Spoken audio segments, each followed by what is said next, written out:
नमस्कार मित्रांनो, आजच्या व्हिडिओमध्ये आपल्या सर्वांचं स्वागत. तर आपल्याबरोबर आजच्या व्हिडिओमध्ये आहे विवेक. गेल्या भागामध्ये आपण विवेकबरोबर त्याची जी परदेशातील जर्नी आहे, साधारणतः सॅट आणि टोफेल ही एक्झाम देऊन ती एक्झाम पास केल्यानंतर टेक्सास अर्लिंग्टन या विद्यापीठामध्ये बॅचलर्स किंवा अंडरग्रॅडसाठी ॲडमिशन कसं मिळवलं, हे सगळं त्यानं विस्तारानं सांगितलं. आजच्या व्हिडिओमध्ये आपण पाहणार आहोत त्याला आलेले वेगवेगळे अनुभव. तर गेल्या वर्षी सुद्धा त्यानं सांगितलं होतं, की विद्यापीठामध्ये पहिल्यांदा गेल्यानंतर एक जो कल्चरल शॉक बसला होता. तर विवेक, आम्हाला त्याबद्दल एक विस्तारानं तुझ्याकडून जाणायचं आहे. तू म्हटलं होतंस, की ज्यावेळी परदेश म्हणजे टेक्सासमध्ये गेलास तू, टेक्सास अर्लिंग्टनमध्ये, तर संपूर्णपणे नवीन होतं. पहिल्यांदाच तू म्हणजे बाहेर कुठेतरी शिकायला गेला होतास. तर एक कल्चरल शॉक म्हणजे सांस्कृतिक धक्का जो बसला होता, तो नेमका कशा प्रकारचा होता? की आजपर्यंत भारतामध्ये शिकलो होतो आणि अमेरिका पूर्ण वेगळं होतं, की घराबाहेर गेल्यामुळे हे सगळं वेगळं होतं. तर नेमकं काय होतं? हे आमच्याशी शेअर कर एकदा. अ, तसं जर म्हणायला गेलं तर कल्चरल शॉक हा दोन्ही कारणांमुळे होता, की अमेरिकेमध्ये जे इकडे लोकांची वागणूक किंवा मग इकडे जे ट्रेडिशन्स फॉलो करतात, ते आपल्यापेक्षा थोडेसे वेगळे आहेत. ते तर आहेच. आणि वरनं मी कधी हॉस्टेलमध्ये किंवा असा एकटा राहिलो नव्हतो. तर ते सुद्धा दोन्ही कारणं होती कल्चरल शॉकसाठी. तर तसं जर म्हणायला गेलं तर कल्चरल शॉक हा बऱ्याच गोष्टींमुळे बसला. इकडचे ट्रेडिशन्स किंवा इकडचं जेवण हे यात बरंच अंतर आहे आपल्या आणि भारतीय पद्धतींमध्ये. आता जसं फॉर एक्झाम्पल म्हणायला गेलं तर इकडे रस्त्यांवर जेव्हा आपण जेव्हा झेब्रा क्रॉसिंगवरनं रस्ता क्रॉस करतो, तेव्हा गाड्या आपल्यासाठी थांबतात. तो म्हणजे सगळ्यात पहिला माझा सगळ्यात मोठा धक्का तो माझ्यासाठी होतो. कारण आपण भारतामध्ये बघतोच, की लोकांना सगळ्यांना सगळ्यांना घाई असती जाण्यासाठी. सगळे म्हणजे कोणी पेडेस्ट्रियनसाठी थांबत नाही. तर इकडे बरोबर सगळे सगळे रूल्स पाळतात आणि वरनं इव्हन जेव्हा तुम्ही रस्त्यावर म्हणजे गाडी सुद्धा चालवत असाल, तर मग तुम्हाला सगळे लेनची शिस्त पाळावी लागते.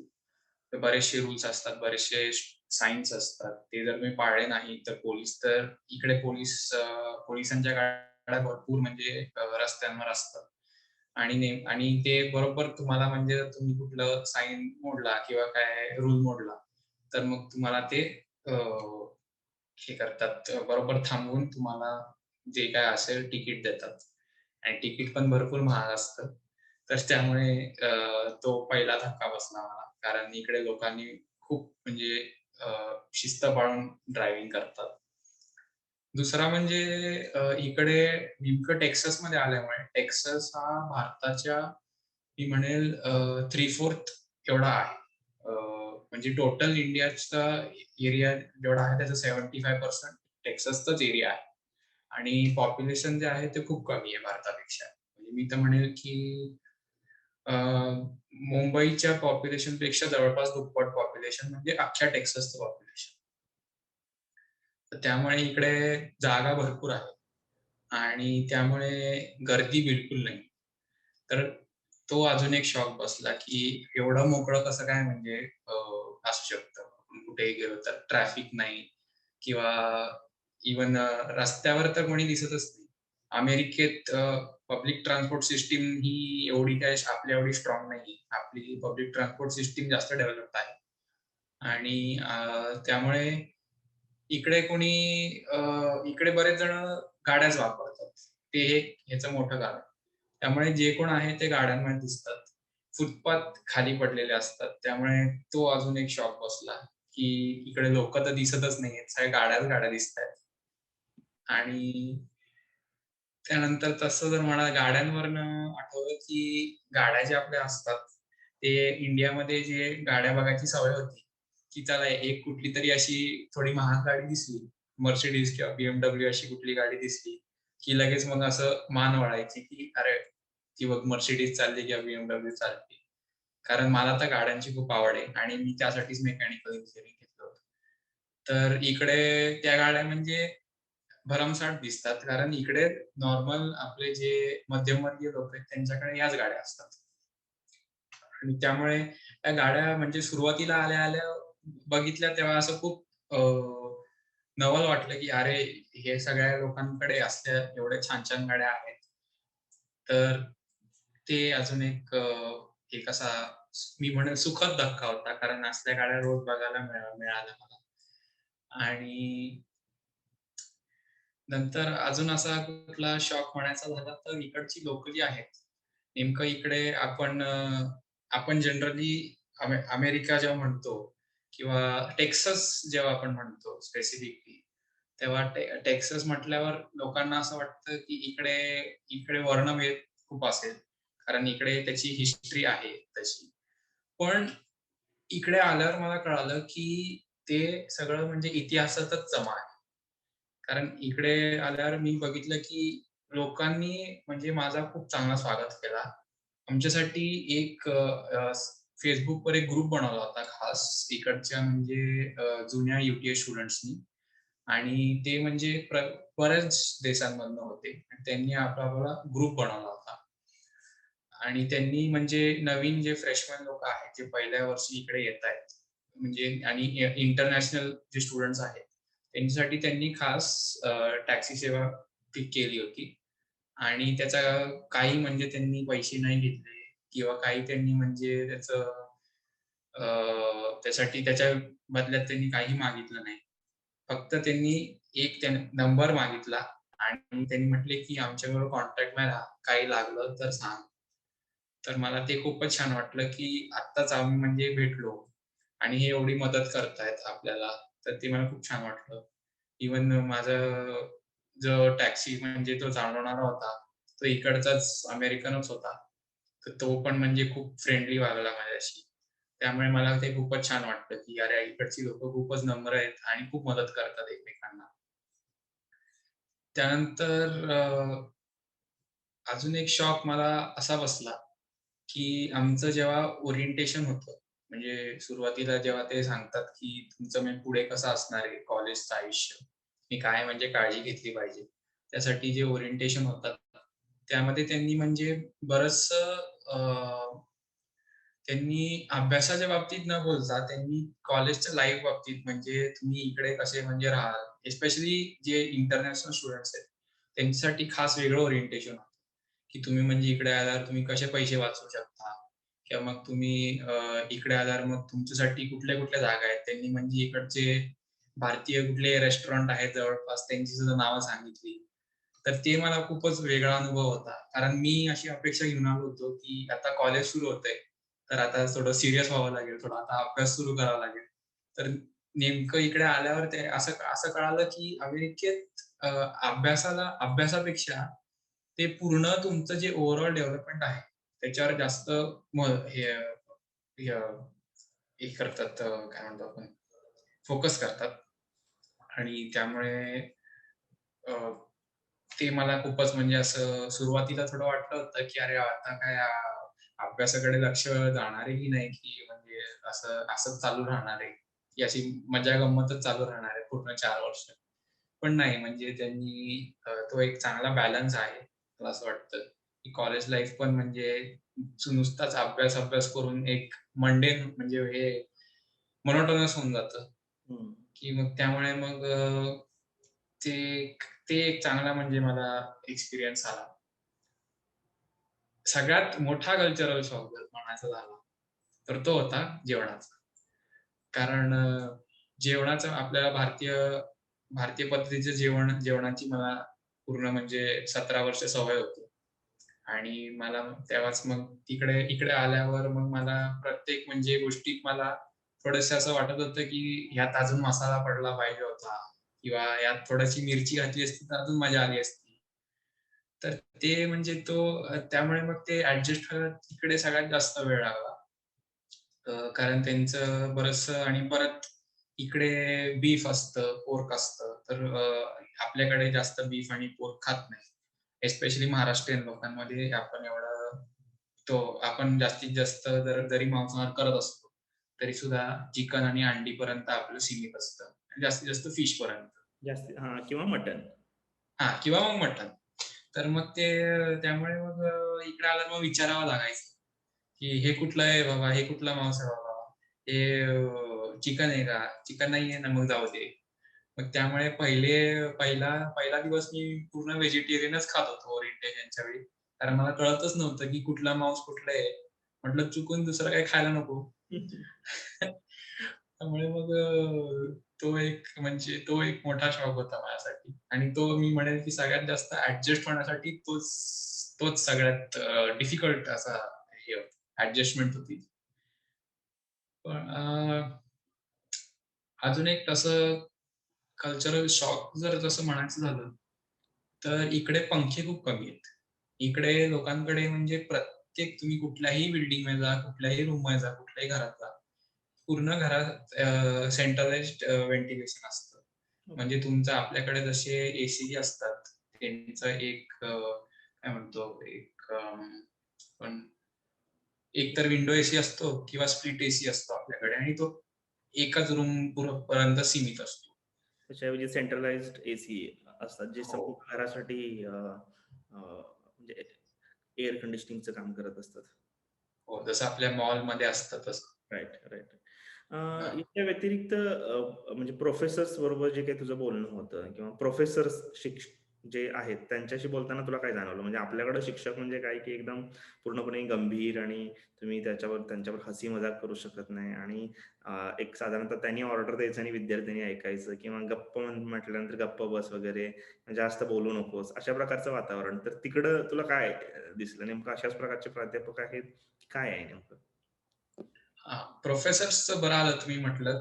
कारण प्रोफेसर्सवरनं मला अजून एक गमतीदार किस्सा आठवला, की एकतर इकडे म्हणजे पहिलं म्हणजे प्रोफेसर्सला तर इकडे अ, फरक पडत नाही, की तुम्ही क्लासला या किंवा येऊ नका. अटेंडन्सचा जास्तीत जास्त प्रोफेसर अटेंडन्सचा रेकॉर्ड ठेवत नाही. म्हणजे एस्पेशली जेव्हा तुम्ही क्लासला जरी नाही आलात तरी तुम्ही सिन्सिअर असता आणि आला तरी सिन्सिअर असतं.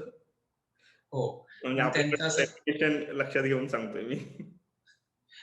तर त्यांचं असं म्हणणं होतं, की जर तुम्ही खरंच हुशार आहात, तर तुम्ही क्लासला न येऊन सुद्धा तुम्ही म्हणजे जर घरच्या घरी अभ्यास करताय, तर तुम्ही एक्झामला चांगले मार्क आणू शकता. पण पण जर तुम्ही क्लासला येऊन सुद्धा लक्ष देत नाहीत, मग काही फायदा नाही. त्यामुळे त्यांचं असं म्हणणं होतं, की क्लासला येणं हे मी म्हणजे बरेचसे प्रोफेसर्स म्हणजे मॅन्डेटरी ठेवत नव्हते, अटेंडन्स मोजत नव्हते. हे नंतरच्या क्लासेसमध्ये जेव्हा प्रोफेशनल कोर्सेस जेव्हा घेतले, तेव्हा मग अटेंडन्स हा एक फॅक्टर आला. पण पहिले 2 वर्ष तर मी म्हणेल, की अटेंडन्स ह्याची पॉलिसी ही नव्हतीच. म्हणजे हे आणि प्रत्येक प्रोफेसरच्या वर डिपेंडंट आहे. म्हणजे असं कोणी म्हणजे आपल्याकडे कसं असतं, की एक कॉलेजची एक पॉलिसी असते अटेंडन्स पॉलिसी किंवा एका डिपार्टमेंटची पॉलिसी असते, की अटेंडन्स एवढा-एवढा पर्सेंटेज असला पाहिजे. 75% किंवा 50% काय. तर इकडे तसं काही नाहीये. इकडे प्रत्येक प्रोफेसरची आपापली पॉलिसी आहे. तो त्याच्यानुसार ठरू शकतो, की एका सेम सब्जेक्टचे 2 प्रोफेसर असू शकतात आणि त्यांची ग्रेडिंग सिस्टम पूर्णपणे वेगळी असू शकते. आणि त्याच्यावरूनच एक गमतीदार किस्सा म्हणायचा झाला तर पहिल्या वर्षी मला इकॉनॉमिक्स कोर्स घ्यावा लागला होता. तो एक कंपल्सरी कोर्सेसमध्ये एक येतो, की मुलांना म्हणजे बेसिक इकॉनॉमिक्स कळावा म्हणून. कुठल्याही क्षेत्रात ते गेले तरी सुद्धा. त्यामुळे मग अमेरिकन इकॉनॉमिक्स हा सब्जेक्ट घ्यावा लागला होता. आणि त्यात मी म्हणजे जे प्रोफेसर आहेत, ते बरेच एक्सपिरियन्स्ड होते आणि बरेच म्हणजे म्हातारे होते. म्हणून आपल्याकडे जसं आपण म्हणतो, की आपण कोणाला म्हणजे असं रिस्पेक्ट द्यायचा असेल, तर आपण सर असं नावाने हाक मारतो त्यांना. नावाने हाक नाही मारत. तर इकडे मी सर म्हटलं, तर सरांनी लक्षात दिलं. जे प्रोफेसर आहेत ते. तर ते मला म्हणतात, की "जर तू मला सर म्हटलास, तर मी तुला काय हे म्हणजे तुला काय हाकेला तुला मी काय ओ देणार नाही.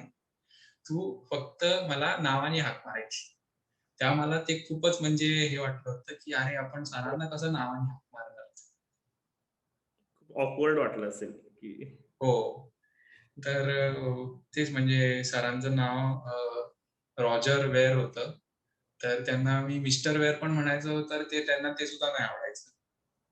आणि त्यांना मी एकदा चुकून डॉक्टर वेअर म्हटलं होतं, तर ते म्हटले, की पी-एच-डी नाहीये, तर मला डॉक्टर म्हणायचं नाही. कारण मी त्याचा हकदार नाहीये त्या टायटलचा आणि मला लास्ट नेमनी हाक नको मारत जाऊ, मला म्हातारा झाल्यासारखं वाटतं. तर मला फर्स्ट नेमनीच हाक मारायची, रॉजर म्हणायचं. कारण पहिल्या दिवशी सुद्धा सगळे सरांना नावानेच हाक मारत होती, जी इकडची मुलं आहेत आणि मी आपलं कन्फ्युज्ड होतो, की अरे असं कसं म्हणजे मुलं किती उद्धट आहेत इकडची. नावाने हाक मारतायत, ते सुद्धा पहिल्या नावाने. ओके. आणि मग त्या व्यतिरिक्त जे ॲडमिशन ऑफिस असेल किंवा एक ऑफिस सिस्टममधले कार्यालयीन काय म्हणजे वेगवेगळे तुला अनुभव आलेत? म्हणजे फॉर एक्झाम्पल आपल्यामध्ये आपल्याकडे तुम्ही ऑफिसमध्ये गेल्यानंतर तुम्हाला वेगवेगळे प्रूफ्स जे असतात, म्हणजे एकच आता विवेक कुंड हा एक विद्यार्थी आहे, तर त्याचं त्या एकाच आयडेंटिटीचं त्याला अनेक वेगवेगळे डॉक्युमेंट्स दाखवावे लागतात. म्हणजे आधार कार्ड दाखवावं लागेल, पॅन कार्ड दाखवावं लागेल, अजून कोणतंही बर्थ सर्टिफिकेट. या सगळ्यावरती तर बर्थ डेट असतेच, पण त्याच्या व्यतिरिक्त सगळं भरपूर एक कागदपत्रांची एक जंत्रीच जी आहे ती सादर करावी लागते.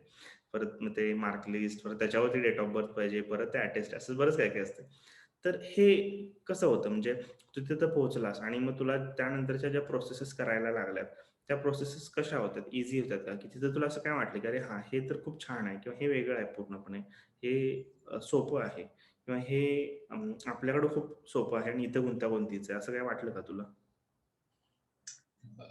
इकडे एक म्हणायचं झालं तर इकडे ऑफिस कल्चर जे आहे किंवा इकडचं जे वर्क एन्व्हायर्नमेंट आहे, ते आपल्यापेक्षा खूप वेगळं आहे. कारण इकडे लोकांना टाईमचं खूप म्हणजे ते हे असतात, आपण काय म्हणतो, टाईमला ते खूप भान पाळून चालतात. भान असतं खूप.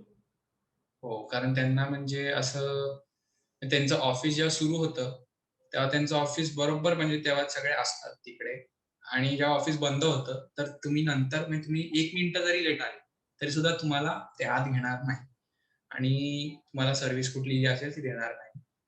आणि तसं आणि परत कुठलंही ऑफिस असलं, तर तिकडे बरेचसे डिपार्टमेंट्स असतात. पण त्यांचं एक क्लिअर असतं, की तुम्हाला जर हे पाहिजे, तुम्हाला जर ही सर्व्हिस एक एक कुठलीतरी पर्टिक्युलर जर तुम्हाला सर्व्हिस पाहिजे, तुम्ही या डिपार्टमेंटला जा. ते एका डिपार्टमेंटवरनं दुसऱ्या डिपार्टमेंटला ते पाठवा-पाठवी जी आपल्याकडे जी होती बऱ्याच वेळा ब्युरोक्रसीमध्ये, ती इकडे होत नाही. आणि इकडे एक चांगलं आहे, की इकडे आम्हाला एक आयडेंटिटी कार्ड इश्यू झाला होता पहिल्याच दिवशी ओरिएंटेशनच्या. तर आम्हाला फक्त तेव्हाच त्यांनी म्हणजे ॲडमिशनचे जे डॉक्युमेंट्स होते, की एक्सेप्टन्स लेटर आणि आमचं जे पासपोर्ट ते आम्हाला फक्त दाखवावं लागलं होतं आणि ते दाखवल्यानंतर आम्हाला आयडी दिला होता आणि तो आयडीच आमचा म्हणजे सगळीकडे कामाला येतो.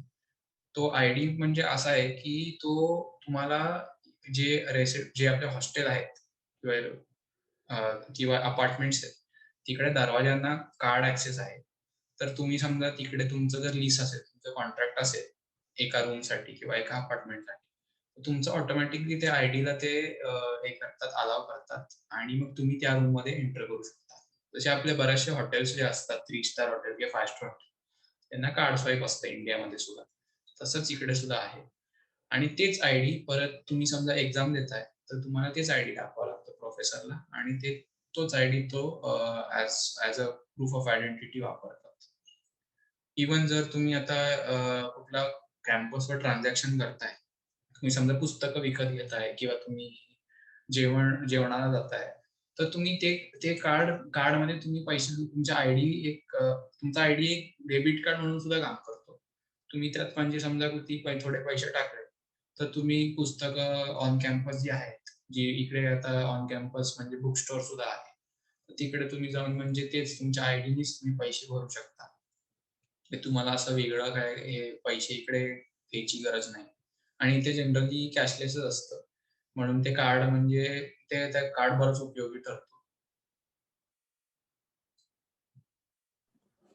ओके. ठीक आहे.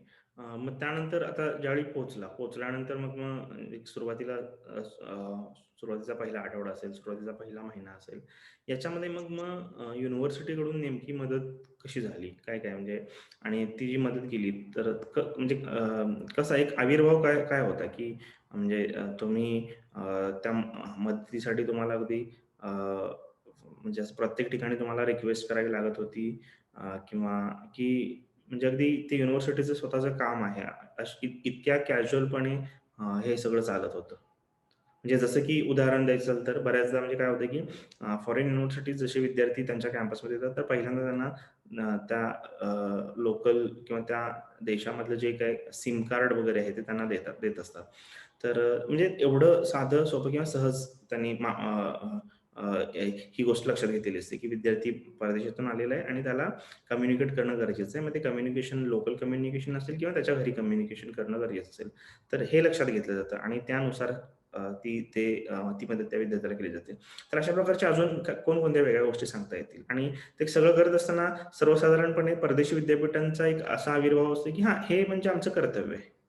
तर नेमकं असंच होतं, की एक साधारणतः आम्ही तुम्हाला देतोय म्हणजे उपकार करतोय अशा प्रकारचं एक काय कुठं काही दिसली गोष्ट?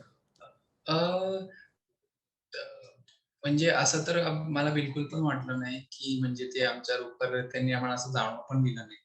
पण त्यांनी म्हणजे आम्हाला काय म्हणतो आम्हाला त्यांनी ओरिएंटेशनच्या वेळी म्हणजे जे सगळे रूल्स आहेत, जे आमचे विजाचे रिस्ट्रिक्शन्स आहेत, ते त्यांनी बरोबर आम्हाला सांगितले होते.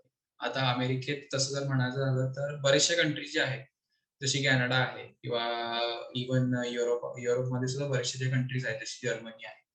तर या कंट्रीजमध्ये तुम्हाला ऑफ कॅम्पस काम करायला अलाउड असतं तुमच्या स्टुडंट व्हिसावर. पण अमेरिकेत तुम्हाला फक्त ऑन कॅम्पस काम, ते सुद्धा आठवड्याला 21 तास तुमचं एक लिमिट असतं. तर ते त्यांनी आम्हाला समजून दिलेलं होतं आणि परत जर तुम्ही जर ड्रायव्हिंगचा कुठला असा ऑफेन्स केला, तुम्हाला काय दंड पडेल किंवा तुमचा व्हिसा बॅन होऊ शकतो. यासाठी त्यांनी आम्हाला पूर्ण ओरिएंटेशनच त्यांनी आम्हाला सांगून ठेवलेलं होतं, की असं-असं आहे, हे फक्त तुम्ही पाळा. तेवढं आणि त्याच्यानंतर त्यांनी म्हणजे आम्हाला म्हणजे अख्खं कॅम्पससाठी टूर्स होते आणि आमच्यावर होतं, की आम्ही म्हणजे काय टूरवर जायचं की नाही. की म्हणजे आम्हाला अशी कंपल्शन नव्हती. ते म्हटले, की आम्हाला माहिती आहे, की बरीचशी मुलं म्हणजे जी आहेत, ती ऑलरेडी म्हणजे त्यांचे जे सीनियर्स आहेत, त्यांनी त्यांना कॅम्पस दाखवलंच असेल किंवा मग ते कॅम्पस फिरून आलेच असतील. तर ज्यांनी नाही बघितलंय किंवा ज्यांना परत बघायचं आहे, तर तुम्हाला म्हणजे ज्याला कोणाला यायचं आहे, आम्ही बसेस अरेंज केलेल्या आहेत. पूर्ण कॅम्पस फिरवण्यात येईल आणि तुम्हाला प्रत्येक जागा दाखवण्यात येईल. मेन जी जागा आहे ते. आणि इव्हन त्यांनी एक अजून 2-3 प्रोग्राम सुद्धा त्यांनी अरेंज केले होते युनिव्हर्सिटीनी, की खास इंटरनॅशनल स्टुडंटसाठी इकडे Walmart नावाचं एक स्टोअर आहे. ते खूपच म्हणजे फेमस आहे. जसं आपल्याकडे अ, तसं म्हणायला गेलं तर आपल्याकडे असं कुठलं कंटेम्पररी नाहीये. बिग बाजार म्हणायचं झालं तर तसं काहीतरी समजा. पण पूर्ण कंट्रीमध्ये आणि खूप मोठ्या स्केलवर. तर त्या Walmartला त्यांनी टूर अरेंज केलेली होती, की इंटरनॅशनल मुलं ही जनरली हॉस्टेलमध्ये न राहता अपार्टमेंटमध्ये राहतात. त्यामुळे त्यांच्याकडे मील प्लॅन नसतो. म्हणजे ते मेसमध्ये नाही जेवत, स्वतःचं जेवण बनवून खातात. तर मग त्यांना बऱ्याच वेळा मग Walmartमध्ये जावं लागतं. तर त्यांनी म्हटलं होतं, की चला आपण म्हणजे जे इंटरनॅशनल स्टुडंट्स आहेत त्यांच्यासाठी खास Walmartला टूर ठेवूया आणि त्यांना दाखवूया, की Walmart इकडे कसं म्हणजे इकडची डिपार्टमेंटल स्टोअर कशी काम करतात. आणि म्हणजे कसं म्हणजे तू कुठे आहे आणि परत म्हणजे तुम्ही कुठे गेलं पाहिजे स्वस्त हे मिळवण्यासाठी. त्यांचं दुसरं अजून एक Walmartचं अ, अ, रायव्हल म्हणायचं झालं तर टार्गेट नावाचा अजून एक स्टोअर आहे. तर दोन्हीकडे त्यांनी ठेवले होते 2 वेगळ्या-वेगळ्या दिवशी आणि त्यांनी फरक सुद्धा समजून सांगितला होता, की इकडे त्यांनी म्हणजे इथपर्यंत त्यांनी मी सांगितलं, की इकडे अंडी स्वस्त मिळतात. Walmartमध्ये अंडी स्वस्त मिळतात. तर अंडी Walmartमधनं घ्या. ब्रेड जो आहे तो पण टार्गेटमध्ये स्वस्त मिळतो. तर म्हणजे तुमच्यावर आहे म्हणजे कसं म्हणजे तुम्हाला काय करायचं. त्यांचं ते एक मला खूप आवडलं. आणि त्यांनी म्हणजे सगळे टूर्स जे होते, ते पूर्ण म्हणजे त्यांनी टोटली त्यांनीच अरेंज केले होते. फक्त जे तुम्हाला Walmartमध्ये जाऊन विकत घ्यायचं होतं, ते तुम्ही तुमच्या पैशाने घ्यायचं होतं. पण जे त्यांनी म्हणजे ट्रान्सपोर्टेशनची सर्व्हिस ती पूर्ण म्हणजे फ्री म्हणजे त्यांनी अ, काही म्हणजे ते काय एक्स्ट्रा काही फीस घेतली नव्हती त्यासाठी. तर ते एक मला खूप आवडलं. ठीक आहे. आता सुरुवातीच्या सगळ्या अनुभवांमधून आता बाहेर पडून थोडंसं पुढच्या काही वर्षांमध्ये अनुभवांकडे वळूया. तर गेल्या भागामध्ये जो आपण व्हिडिओ बघितला होता, तर मध्ये तू बोलला होतास, की तू ऑन कॅम्पस जॉब च्या माध्यमातून रेसिडेंट असिस्टंट म्हणून काही वर्ष काम केलंस आणि ते काम करत असताना सुद्धा तुला वेगवेगळ्या प्रकारचे अनुभव नक्कीच आले असतील. तर नेमके काय अनुभव आले? कोणते असे अनुभव आहेत का, जे पूर्णपणे वेगळे आहेत किंवा ते अनुभव बाबा म्हणजे असं की भारतामध्ये भारतातील विद्यार्थ्यांना ते अनुभव ऐकून थोडं नक्कीच एक वेगळं वाटेल. तर असे कोणते अनुभव शेअर करू शकशील का? रेसिडेंट असिस्टंट हे मला म्हणजे आपल्याकडे इंडियामध्ये तर हे रेसिडेंट असिस्टंट असा कॉन्सेप्ट नाहीच. त्यामुळे मला हे काय होतं हे मला माहीतच नव्हतं. तर आम्ही जेव्हा इकडे पहिल्यांदा आलो, तेव्हा मला मित्राकडनं माझा जो रूममेट होता आणि म्हणजे माझा अजून एक म्हणजे आमच्या इकडे जो आमचं जे हॉस्टेल होतं, तिकडे अशी पद्धत होती की अ, एक कॉमन बाथरूम आणि एक कॉमन शॉवर आहे. म्हणजे एक कॉमन टॉयलेट आणि कॉमन बाथरूम आणि 3 रूम्समध्ये ते शेअर्ड असायचं आणि 3 रूम्सचा एक मेन डोअर असायचा. तर माझा जो रूममेट नाही, माझा रूममेट नायजेरियामधला होता. माझा सूटमेट जो आहे, तो भारतीयच होता. तर दुसऱ्या रूममधला. तर मग त्यांनी मला सांगितलं, की आपल्यावर एक आर्य नावाचे एक असं हे आहे, काय म्हणतो आपण, एक असं व्यक्ती आहे, जो आपल्यावर म्हणजे अशी आपल्यावर असा डोळा ठेवून असतो. तर मला वाटलं, की आर्य म्हणजे वॉर्डनच झाला. त्यामुळे मग मी पहिल्या वर्षी तरी पहिले 6 महिने तरी मी आर्यशी जास्त भेटलोच नाही, जो माझा आर्य होता तो. आणि मी असं घाबरूनच राहायचो, की अरे हे आर्य म्हणजे काय? आपल्यावर काय म्हणजे आपला डोळा ठेवून आहे, आपण नीट वागलं पाहिजे. तर पूर्ण म्हणजे म्हणून मी त्यांच्याशी जास्त कॉन्टॅक्टमध्ये यायचो नाही. पण नंतर मला कळालं, की आर्य म्हणजे फक्त वॉर्डनच नाहीये. तर आर्य म्हणजे बेसिकली एक वॉर्डन आणि एक मित्र असं एक समीकरण आहे. आणि इव्हन मी तर म्हणेन, की कधी-कधी आर्याला म्हणजे एक वॉचमन सारखं किंवा इव्हेंट ऑर्गनायझर अशी सुद्धा म्हणजे कामं असतात. तर अ, आरेचं तसं जर बघायला गेलं तर आमच्या प्रत्येक हॉस्टेलच्या जे रिस्पॉन्सिबिलिटीज आहेत, ते वेगळ्या-वेगळ्या असतात. पण बेसिकली आरेचं काम हे असतं, की जे तिकडे त्या हॉस्टेलमध्ये राहतायत पोरं, जी त्यांच्या खाली आहेत, त्यांचं तुम्ही आयुष्य कसं काय ते कॉलेजचं जे आयुष्य आहे, ते तुम्ही कसं अजून चांगलं बनवू शकता. त्यासाठी त्यांचं हे प्रयत्न असतात. आता महिन्यातनं 2दा आरेला प्रोग्राम ठेवावे लागतात. तर आता कोरोना आल्यामुळे प्रोग्राम सगळे ऑनलाईनच झालेले आहेत. मला पण प्रोग्राम ऑनलाईनच घ्यावे लागतात. पण जेव्हा हे नव्हतं, मी इकडे 2017 मध्ये आलो ऑगस्टच्या 2017 मध्ये. तर तेव्हा तर म्हणजे सगळे प्रोग्राम जे होते ते इन पर्सन म्हणजे इन पर्सनच व्हायचे आणि म्हणजे प्रोग्राम काय म्हणजे कुठल्या बऱ्याच प्रकारचे असायचे. फॉर एक्झाम्पल एक असा प्रोग्राम होता, की तिकडे आर्य म्हणजे सगळ्यांना समजत होता, तुम्ही पैसे कसे वाचवू शकता. फॉर एक्झाम्पल आणि जे येत होते त्यांना म्हणजे ते चॉकलेट देत होते किंवा मग काय खायला चिप्स देत होते किंवा प्यायला कोल्ड ड्रिंक देत होते. म्हणजे त्यांना म्हणजे त्यांनी यावं प्रोग्रामसाठी त्यासाठी. परत दुसरा जो प्रोग्राम होता तो होता टेबल टेनिसची टुर्नामेंट ठेवली होती आर्यनी. आणि प्रत्येक हॉस्टेलमध्ये टेबल टेनिसचा एक टेबल असतो आणि पूलचा जो आहे तो एक पूलचा आणि एक टेबल टेनिसचा असे 2 टेबल तर असतातच. तर त्यांनी म्हणजे टेबल टेनिसचं टुर्नामेंट ठेवलं होतं. तर त्यात सुद्धा म्हणजे मी खेळलो. तर मला म्हणजे असं खूप वेगळं वाटलं जेव्हा मी ते प्रोग्राम्स अटेंड केले. तेव्हा मला वाटलं की हो, म्हणजे ही जे आर-ए जे आहे, ते म्हणजे खरंच म्हणजे आपल्यासाठी इव्हेंट्स ऑर्गनाइज करतात. म्हणजे आपलं फक्त अभ्यासापुरतंच इकडे जीवन असू नये, त्यासाठी आर-ए हे लोकं आहेत. राइट. तर त्यामुळे मग मी माझ्या आर-एशी जास्त बोलायला लागलो आणि मग इव्हन मग आर-एकडनं मग मी माहिती घेतली माझ्या आर-एकडनं, की कसं अप्लाय करायचं? आम्ही म्हणजे इंटरनॅशनल स्टुडंट्स अप्लाय करू शकतात का?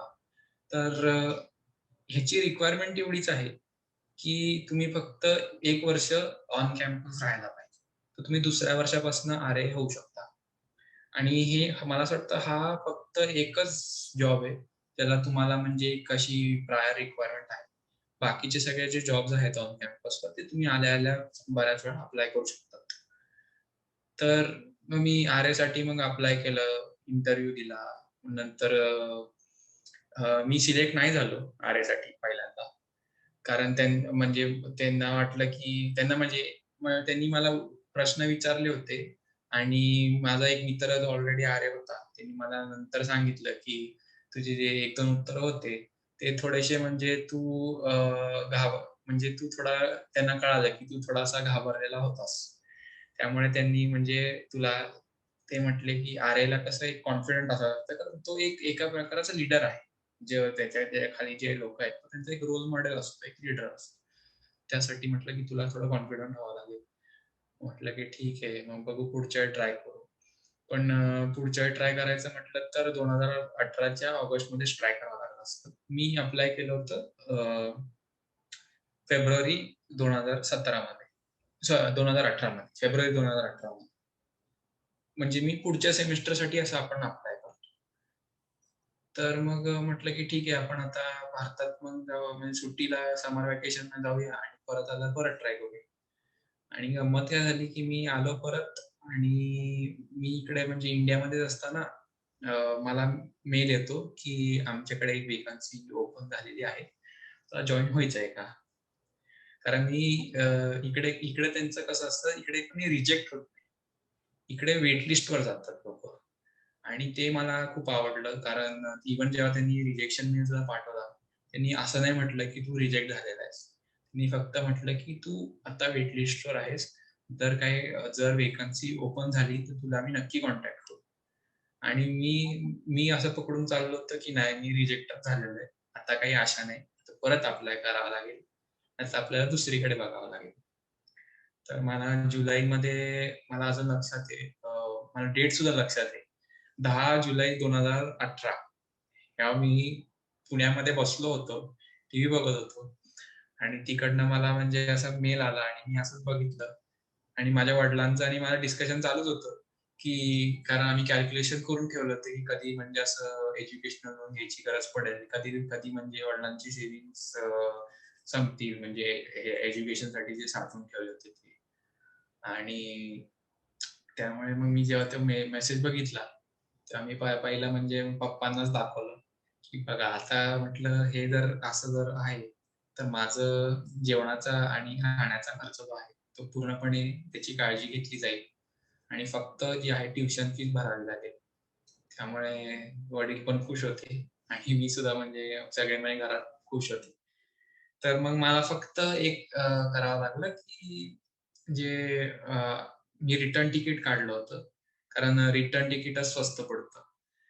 आपलं सिंगल तिकीटपेक्षा. कारण अमेरिकेत यायचं-जायचं म्हटलं तर 60,000-70,000 रुपये एक रिटर्न तिकीट लागतं. सिंगल तिकीट 50च्या आसपास असतं. तर फक्त ते रिटर्न तिकीट कॅन्सल करावं लागलं. म्हणजे परत जायचं आणि लवकर यावं लागलं. कारण आरएचं वेगळं ट्रेनिंग असतं.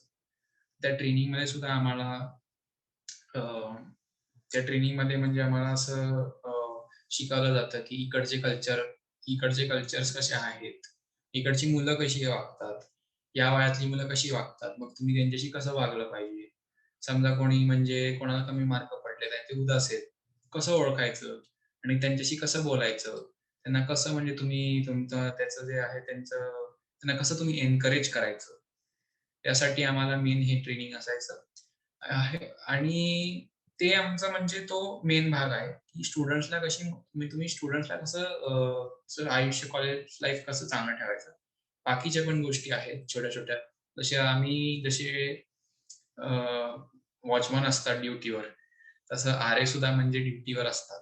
तर मग त्यांना कधी रात्री म्हणजे त्यांच्याकडे इमर्जन्सी फोन असतो. समजा काय इमर्जन्सी आली, किंवा समजा कोणी लॉकआउट झालं त्यांच्या रूममधनं, की त्यांनी चावी हरवली म्हणजे लॉकआउट झाले किंवा मग काय कुठे फायर अलार्म वाजला, तर मग किंवा मग कोणाला म्हणजे काय प्रश्न आहे, तर तुम्हाला तो फोन ते करू शकतात. कधी सुद्धा करू शकतात. रात्री 3 किंवा 4 वाजता सुद्धा करू शकतात. आणि तुम्हाला रिस्पॉन्ड करावं लागतं आणि जर गरज पडली तर तुम्हाला त्या साइटवर म्हणजे जिकडे आहे, तिकडे जावं सुद्धा लागतं. ते कसं म्हणजे तुम्ही प्रत्येक सिच्युएशन कशी हँडल करायची?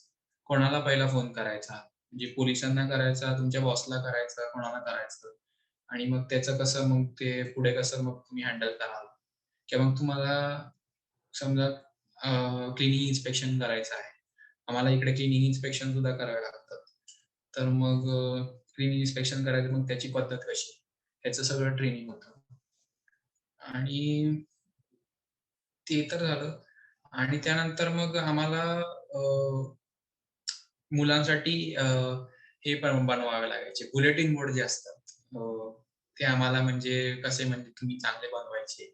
आर्ट एंड क्राफ्ट सुद्धा करायला मिळालं या जॉबमुळे.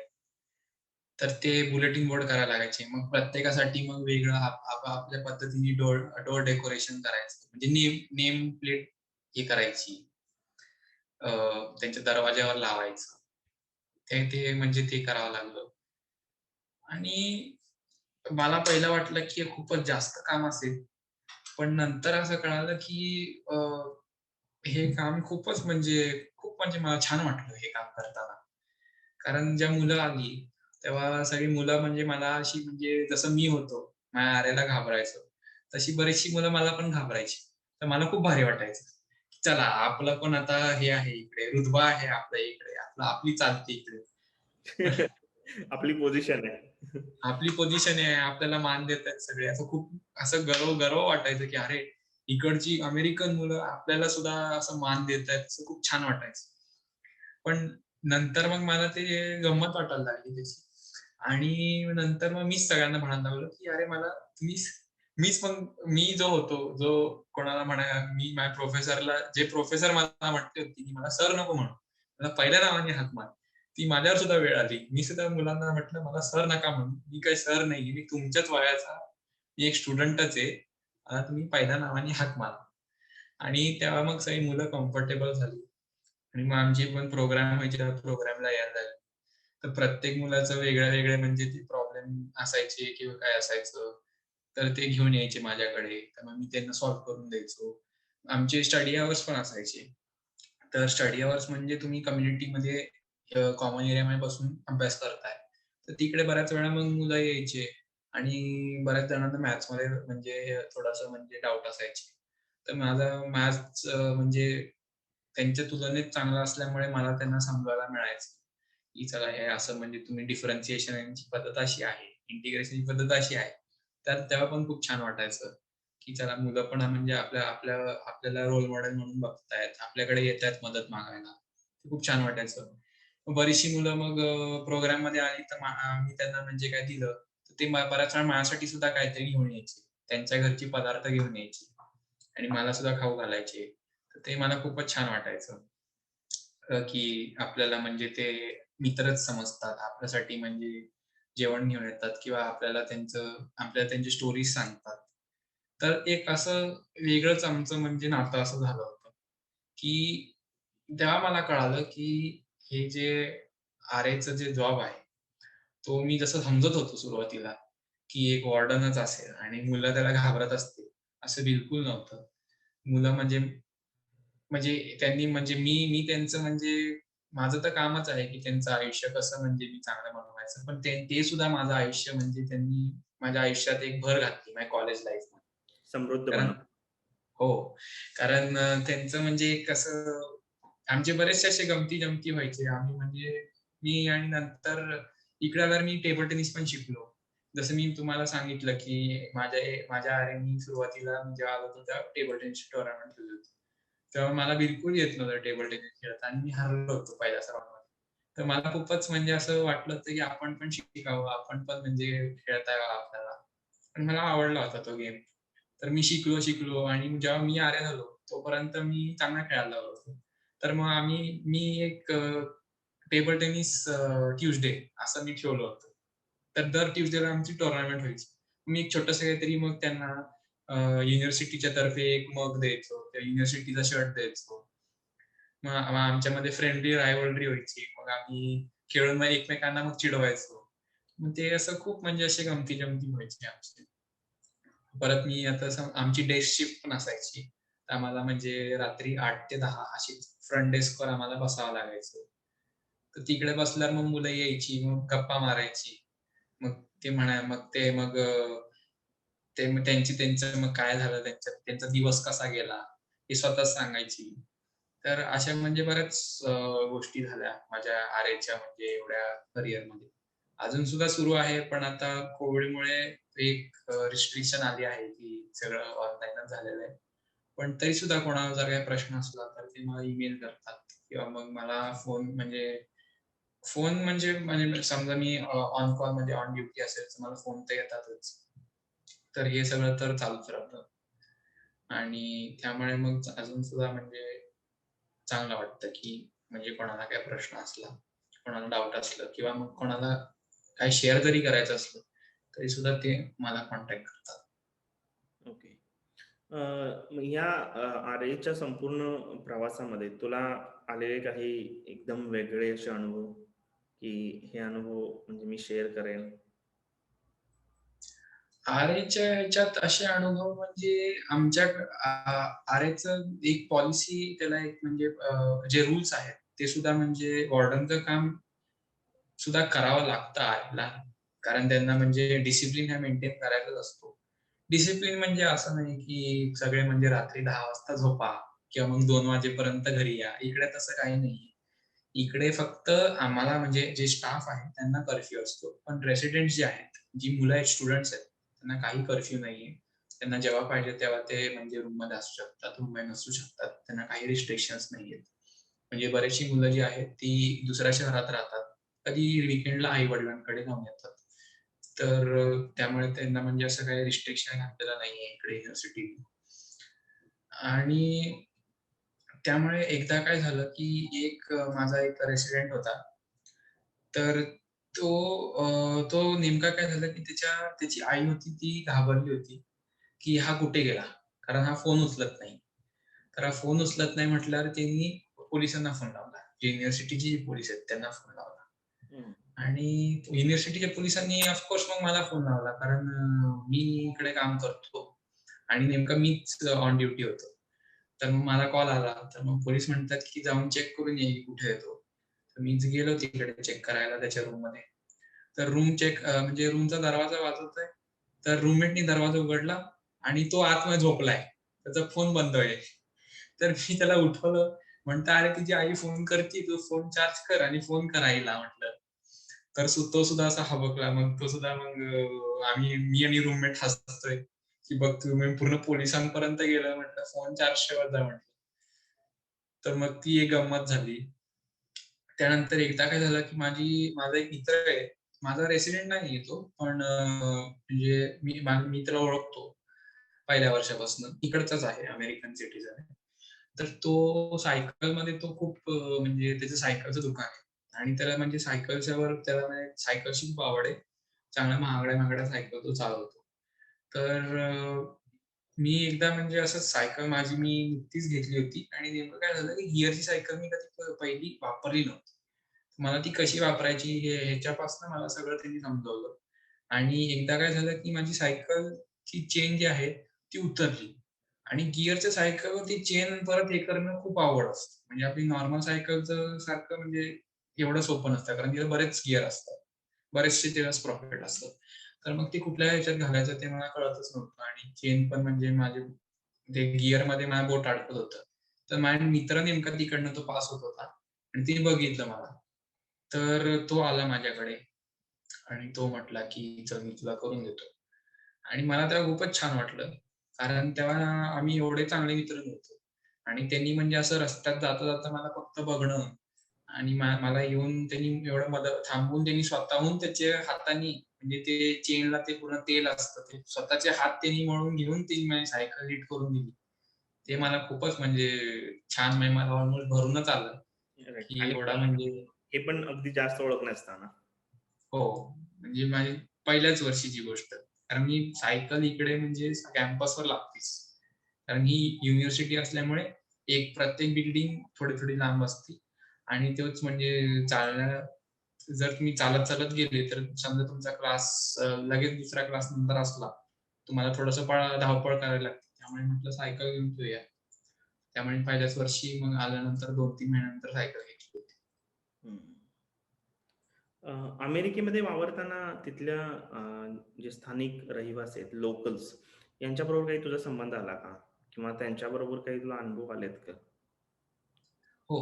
अ, अमेरिकेत म्हणण्यापेक्षा मी म्हणेल की टेक्सास ही एक कन्झर्व्हेटिव्ह म्हणजे एक ट्रेडिशनल कंट्री असल्यामुळे त्यांना म्हणजे ते बरेच म्हणजे देवभक्त आहेत, असं म्हणायला हरकत नाही. त्यामुळे त्यांचा जो ख्रिश्चनिटी रिलिजन आहे, तर तो त्यांचा खूप प्रचार करतात आणि रिपब्लिक. हो. युनिव्हर्सिटीवर सुद्धा येतात आणि अ, म्हणजे त्यांचं असं काही त्यांचं मला एक आवडलं, की ते असं कोणाला जबरदस्ती म्हणजे कोणाला हे करत नाही. कन्व्हर्ट करायचा प्रयत्न करत नाही. ते फक्त त्यांना चांगल्या-चांगल्या गोष्टी सांगतात. मला पटतं तर तुम्ही म्हणजे फक्त इंटरॅक्ट करू शकता त्यांच्याबरोबर. ते तुम्हाला घरी जेवायला सुद्धा बोलवतात. तुमच्याबरोबर पार्टी-बिर्टीला सुद्धा जातात. किंवा मग तुमच्याबरोबर त्यांचे जे प्रोग्राम असतात, त्यांचे जे ख्रिश्चन ह्यांचे जे प्रचार करायचे प्रोग्राम असतात, ते सुद्धा इन्व्हाईट करतात तुम्हाला. आणि मला सुरुवातीला वाटलं होतं, की ही त्यांची फक्त एक टॅक्टिक असेल, की आपल्याला म्हणजे वळवून घ्यायचं आणि आपल्याला दाखवायचं, की कसं छान आहे, ख्रिश्चॅनिटी किती छान आहे, म्हणजे लोकं किती छान आहेत, आपण कन्व्हर्ट व्हायला पाहिजे असं. जसं आपल्याकडे अपप्रचार चालू असतो, की या ठिकाणी असं होतं, त्या ठिकाणी असं होतं, अशा प्रकारे. हो. त्यामुळे मी आपल्या मनात ते जे आपले जे काय म्हणतो आपण जे स्टिरियोटाइप असतात किंवा जे सुरुवातीपासून कोण हो. तर ते मी घेऊनच चालत होतो. तर पूर्वग्रह. तेव्हा मला तेच कळालं, की आपण किती चूक करतोय.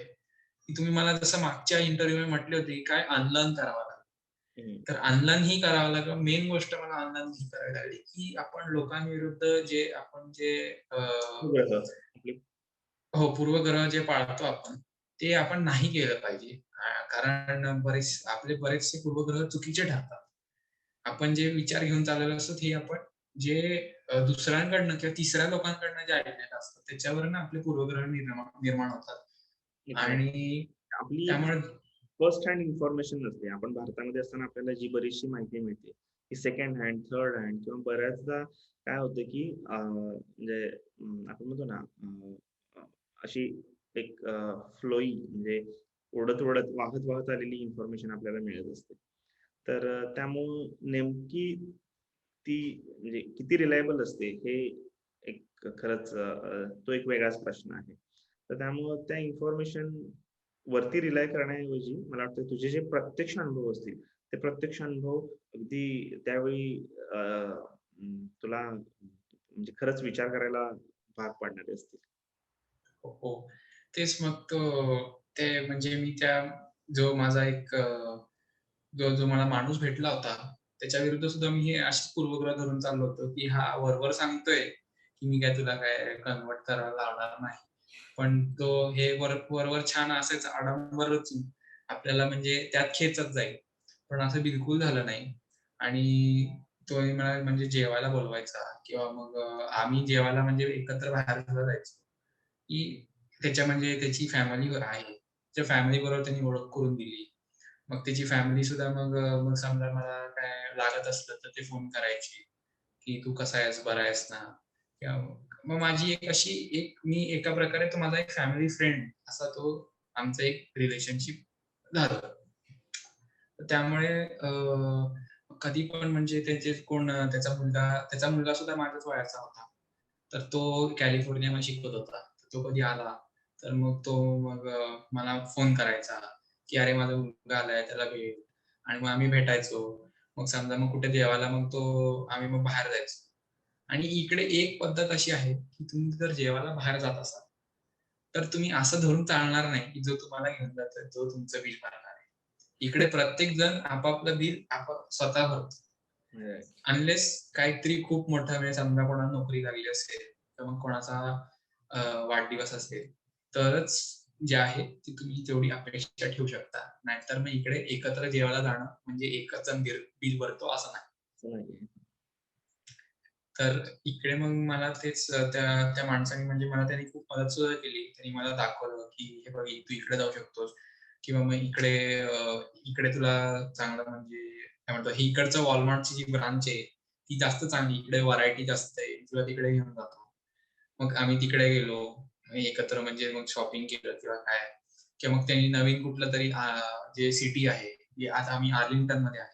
तर आर्लिंग्टनमध्ये कुठले-कुठले असे बघण्यासारखे जे स्पॉट आहेत. तर इकडे एक लेक आहे, लेक आर्लिंग्टन नावाचं. तिकडे तो मला घेऊन गेला दाखवायला, की हे बघ असं-असं आहे.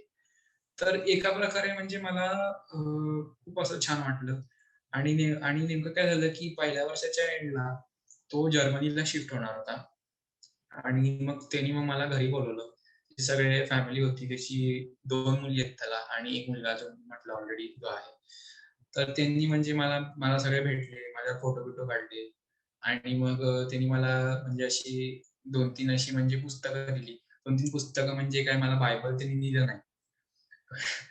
त्यांनी म्हणजे मला अशी म्हणजे चांगली पुस्तकं वाचायला दिली आणि त्यानंतर म्हणजे त्याचे जे हे आहेत, जी मुलं आहेत, त्यांनी सुद्धा सांगितलं, की तुला जर कधी काय लागलं, तर तू आम्हाला कॉन्टॅक्ट करायला म्हणजे तू हेजिटेट करू नकोस.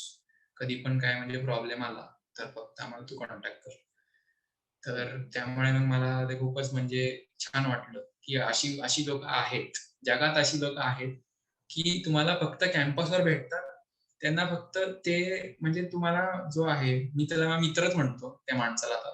तो जरी 60 वर्षाचा असला तरी तुम्हाला मित्रच आहे. तर तो तर तुम्हाला मित्र आहे. जॉन नाव त्याचं. तर तो तेच म्हटला मला, की मला तुझं जे बोलणं आहे किंवा मला तुझं जे एकंदरीत जे तुझं जे वागणूक आहे, ती मला खूप आवडली. त्यामुळे मी तुला घरी बोलावलं. माझा काही उद्देश नव्हता, की म्हणजे तुला हे करावं. मी फक्त माझ्या धर्माचा प्रचार करत होतो. पण ह्याचा असा अर्थ नाही, की आम्ही म्हणजे अ, जे स्टुडंट्स आहेत त्यांना आम्ही म्हणजे कन्व्हर्ट करायला बघतो असं काही नाही. आणि तो तेच म्हटला, की मला इंटरनॅशनल स्टुडंट्सना मदत करायला खूपच आवडते. आणि मी बघितलं सुद्धा कारण त्याच्याकडे 2-3 अशी भारतीय मुलं सुद्धा होती, की त्याच्याकडे जेवायला यायची. त्यांच्यावर सुद्धा ओळख झाली. तर अमेरिकेत हेच चांगलं आहे, की हे हे एक चांगली गोष्ट आहे, की इकडे जे म्हातारी लोकं आहेत, जे त्यांना त्यांची मुलं बऱ्याच वेळा आता इकडे इंडिपेंडंट कल्चर असल्यामुळे त्याचा एक तोटा असा आहे इंडिपेंडंट कल्चरचा, की आई-वडील जे आहेत ते म्हातारपणी थोडेसे म्हणजे त्यांना एकटं-एकटं वाटतं. म्हणजे ते साहजिकच आहे कारण त्यांची मुलं स्वतः कुठे काम करत असतात किंवा काय. तर मग म्हणून ते बऱ्याच वेळा काय करतात, की अ, बऱ्याचशा गोष्टींमध्ये म्हणजे आपलं मन गुंतवतात. तसं धर्मप्रचार हा एक त्यांचा एक हे आहे, विरंगुळा म्हणायला हरकत नाही. तर त्यामुळे पण त्यांचं काय असतं, की त्यांना कोणतरी त्यांच्यात बोलायला पाहिजे. त्यांच्याबरोबर कोणतरी त्यांना म्हणजे वेळ घालवायला पाहिजे. राइट. त्यामुळे ते दुसऱ्या मुलांमध्ये आपली मुलं शोधतात. हे माझं एक ऑब्झर्वेशन होतं. राइट. म्हणजे सर्वसाधारणपणे एक आपला कोणी एखादा रिलेटिव्ह असेल किंवा आपला कोणी एखादा मित्र असेल, तर त्या मित्रासारखं मित्राबरोबर आपण जसं वावरतो, तशा पद्धतीनं हे हे लोकं किंवा आता तुझा जो मित्र होता तो वावरत होता किंवा लोकल्स तिथले वावरत असतात. याच्यामध्ये कोणताही एक स्टँड नसतो, कोणताही अभिनिवेश नसतो, की मला ही पर्टिक्युलर इन्फॉर्मेशन किंवा मेसेजच पास करायचा आहे. एक सर्वसाधारणपणे जगणं म्हणजे तुम्ही अगदी थिएटरला जात असाल, मॉलला जात असाल किंवा कुठं अजून आउटिंगला जात असाल, तर सर्व आपण आपल्या मित्राबरोबर जशा गप्पा मारतो, अशा प्रकारच्या साध्या सोप्या गप्पा मारत असतो आपण. आणि म्हणजे एक त्याबरोबर म्हणजे तो जो करत असेल काम, त्या कामाबद्दल तो बोलत असतो. मग तो धर्मप्रचार असेल किंवा अजून कोणत्याही प्रकारचा असेल. याच्यामध्ये असा कोणताही एक काय बरं, एक कोणताही एक असा स्टँड नसतो, की मला माझे विचार समोरच्या व्यक्तीवरती थोपवायचे आहेत किंवा लादायचे आहेत. गेल्या वेळी आपण जसं म्हटलं होतं, की इंटरनॅशनल माइंडेडनेस म्हणजे आपले एक ठराविक विचार असतातच, पण त्याबरोबर आपल्या समोर असलेली जी व्यक्ती आहे, त्याचे विचार पूर्णपणे वेगळे असू शकतात आणि पूर्णपणे जरी विचार वेगळे असतील, तरी ते आपण विचार स्वीकारायचे आहेत किंवा अ, किंवा सॉरी विचार स्वीकारायचे असं म्हणण्याऐवजी मी असं म्हणेन, की आपल्यापेक्षा समोरच्या व्यक्तीचे विचार पूर्णपणे वेगळे असू शकतात आणि तरीसुद्धा आपण त्या व्यक्तीला स्वीकारायचं आहे. त्याच्याशी कोणतंही आपलं वैर नाही आहे. त्या व्यक्तीशी प्रत्येक वेळी कोणतंही भांडण किंवा त्याच्यामधल्या कोणत्याही चुका काढत बसायचं नाही. कारण प्रत्येक माणूस हा वेगळा असतो. त्याच्या पाठीमागे त्याची कारणं असतात. त्याचं बॅकग्राऊंड असेल, त्याची कल्चरल अपब्रिंगिंग असेल, त्याचं एक फायनान्शियल स्टेटस असेल, तो ज्या देशामध्ये जन्माला आलाय, त्या देश किंवा आजूबाजूची परिस्थिती असेल. तर त्यामुळं त्याच्या म्हणजे जजमेंटल व्हायचं नाही. थोडक्यात एक कन्क्लुजन काही शब्दांमध्ये सांगायचं झालं तर थोडक्यात डोंट बी जजमेंटल. प्रत्येक गोष्टीला काही ना काहीतरी कारणं असतात. ती कारणं आपण लक्षात घ्यायला शिकलं पाहिजे. आपल्याला कारणं माहीत नसतील तरी हरकत नाही, पण ते पेशन्स ठेवले पाहिजेत. आणि सर्वसाधारणपणे आपण जे शिक्के मारत असतो, म्हणजे ब्लॅक आणि व्हाईट, की हे चांगलं आणि हे वाईट किंवा भारतीय गोष्ट ही चांगली किंवा ती परदेशातली गोष्ट वाईट किंवा उलटं असू शकतं. भारतातली ही गोष्ट वाईट आहे आणि परदेशातली ती चांगली आहे. हे जे आहे, हे मला वाटतं एक थेटपणे कन्क्लुजनला न येता प्रत्येक गोष्टीच्या वेगळ्या शेड्स असू शकतात, वेगळ्या बाजू असू शकतात. हा कुठेतरी विचार करायला शिकणं खूप गरजेचं आहे, असं मला वाटतं. हो. तर त्याच्यावरूनच मला अजून एक गोष्ट आठवली, की आम्ही एकदा असंच म्हणजे मी आणि माझा मित्र असंच एका कुठल्यातरी प्रोग्रामला गेलो होतो. कॅम्पसवरच प्रोग्राम होता. कॅम्पस अलाऊ करतं म्हणजे त्यांचे असे म्हणजे हॉल्स असतात कॅम्पस युनिव्हर्सिटीचे पण असे हॉल्स आहेत जे ते रेंटवर देतात. आणि मग तिकडे कुठले म्हणजे त्यांना असे ग्रुप्स आहेत ते त्यांचा प्रचार किंवा काय करायचं ते करतात. ते कुठलाही प्रोग्राम असो. प्रचाराचाच असं असं काही नाही. कुठलाही प्रोग्राम असो ते करू शकतात. तर आम्ही असंच एका प्रोग्रामला गेलो होतो. माझ्या मित्राने म्हटलं, की आहे. म्हटलं तो पण गमतीने म्हटला, की "अरे, जेवणाचं होऊन जाईल" म्हटलं "दुपारचं, ये" म्हटलं. तर मी गेलो तिकडे कारण सुरुवातच होती आणि म्हटलं चला काहीतरी मेसच्या बाहेर काहीतरी वेगळं काहीतरी खायला मिळेल. तर तिकडे गेलो तर तिकडे त्यांचा तो म्हणजे तेच त्यांचं बायबलचा प्रचार किंवा जो काय तो चालला होता. आणि तिकडे एक असा माणूस होता, की तो थोडासा म्हणजे दुसऱ्या धर्मांविरुद्ध होता. तर तो माझ्याबरोबर म्हणजे टेबलवर तुम्ही फक्त इकडे कसं होतं आणि त्या प्रोग्रामचा फॉर्मॅट असा होता, की तुम्ही फक्त टेबलवर बसा आणि गप्पा मारा. तर तो म्हणजे त्यांनी बघितलं, की मी म्हणजे मी अमेरिकन नाही दिसत आहे. तर मी म्हणजे बाहेरनं इंटरनॅशनल स्टुडंट दिसतोय. तर तो म्हणजे तो मला कन्व्हर्ट करायच्या दिशेने तो म्हणजे जात होता. तर माझ्या मित्रानेच त्याला थांबवलं. आणि इव्हन तो म्हणजे जेव्हा तो बायबलच्या गोष्टी सांगायला लागला, तर मी सुद्धा त्याला भगवद्गीतातल्या गोष्टी सांगायला लागलो. आणि मी दोघांमध्ये काय समानता आहे, दोघांमध्ये बऱ्याचशा काही गोष्टी जे सेम आहेत, जे क्रॉस होतात, ते मी त्याला सांगितले. आणि माझा मित्र जेव्हा मी घरी गेलो, म्हणजे त्याने मला घरी पण बोलावलं होतं नंतर जेव्हा आम्ही गेलो. तर मग माझं आणि त्याचं बोलणं झालं आणि तो पण तेच म्हटला, की "तू जे सांगितलंस, ते मला खूपच छान वाटलं." आणि आणि म्हणे की असंच जर लोकांनी विचार केला, तर मग हे म्हणजे लोकांचे जे काय म्हणतो आपण लोकांचे जे पूर्वग्रह आहेत, एस्पेशली टेक्सासच्या बाबतीत, की इकडे लोकं जे आहेत ते म्हणजे कन्व्हर्ट करायला बघतात किंवा अ, वर्णद्वेषी आहेत. तर मग तो जो आहे तो टेक्सासचा जो दबा आहे, तो निघून जाईल. तर त्यामुळे मला तेव्हा पण म्हणजे तेव्हा मी म्हणेल, की मला माझ्या मित्रावर म्हणजे पूर्णपणे विश्वास बसला, की हा जो माणूस आहे, तो मला बिलकुल म्हणजे तो कन्व्हर्ट करायच्या दिशेने काही तो करत नाही. तो मला एक मित्र त्याला जसं तो म्हटला, की तो मी व्यक्ती बघितला. त्यांनी ना धर्म बघितलं, ना त्यांनी जात बघितली, ना त्यांनी नॅशनॅलिटी बघितली. तर त्यामुळे हे एक मला लोकलचा एक खूप मला चांगला अनुभव होता. बाकीचे लोकल्स पण मी जेव्हा आता समजा कुठे गेलो, ट्रिपवर गेलो किंवा दुसऱ्या स्टेटमध्ये सुद्धा गेलो. मी इकडे बराच फिरलो सुद्धा. तर म्हणजे सगळीकडे इव्हन स्टोअरमध्ये सुद्धा खूप म्हणजे सगळे लोकल्स कुठलेही असो, ते खूप मदत करतात आणि खूप पोलाईट आहेत.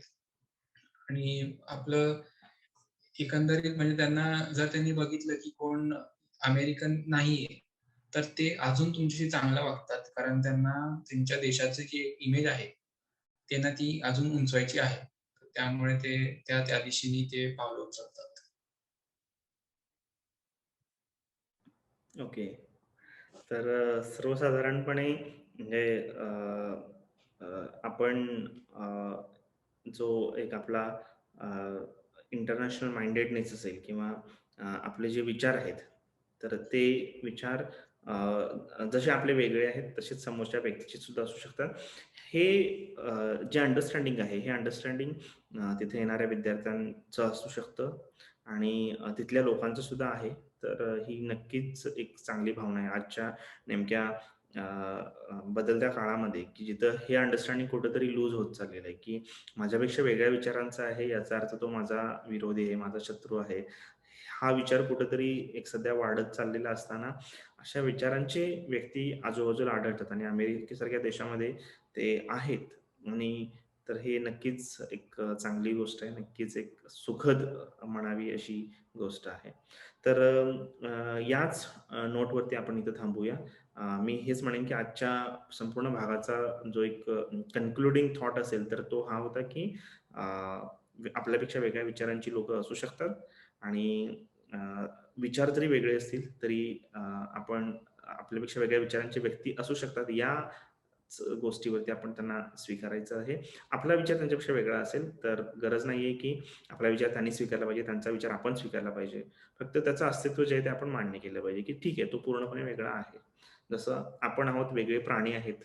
ते आपल्यापेक्षा वेगळे आहेत, त्यांच्या गरजा वेगळ्या आहेत, आपल्या गरजा वेगळ्या आहेत. तसंच आपल्यापेक्षा वेगळ्या देशामधली माणसं वेगळी असू शकतात. तर विवेक, थँक यू व्हेरी मच आणि नक्कीच तुझ्याबरोबर बोलून खूप छान वाटलं. तुझे हे जे अनुभव होते हे म्हणजे आमच्या YouTubeच्या व्ह्यूअर्सना नक्कीच एनरिच करतीलच, समृद्ध तर बनवतीलच. पण जे विद्यार्थी जे परदेशात जाऊ इच्छित आहेत, परदेशातील शिक्षण घेण्यासाठी त्यांचं नियोजन करत आहेत, तर त्या विद्यार्थ्यांना सुद्धा कुठेतरी गोष्टी त्यांच्या तशा प्रकारे प्लॅन करण्यासाठी हेल्प करतीलच. त्याबरोबरच विद्यार्थ्यांना त्यांची थॉट प्रोसेस आणि त्यांची जी एक विचारसरणी आहे, ती विचारसरणी अजून व्यापक किंवा अजून वाईड बनवण्यासाठी नक्कीच तुझे विचार एक मार्गदर्शक ठरतील. तर थँक यू व्हेरी मच आणि आपण यानंतर पुढच्या सुद्धा भागामध्ये भेटत राहणार आहोत. तुझ्या वेगवेगळ्या अनुभवांबद्दल, तुझे टेक्सास आर्लिंग्टनमधील एक एज्युकेशनल असतील, परत एक्स्ट्रा करिक्युलर असतील, त्याबद्दल तुझे जे एक्सपिरियन्सेस आहेत, हे आपण आमच्या YouTubeच्या व्ह्यूअर्ससाठी आपण शेअर करणार आहोत. तर thank you very much. Okay आणि सर्व वाचकांना तुम्ही हे सगळे भाग बघितलेत आणि पहिला भाग बघून सुद्धा त्याच्यावरती वेळोवेळी प्रतिक्रिया दिल्या होत्या. तर धन्यवाद आणि आपण पुढच्या भागामध्ये भेटत राहू.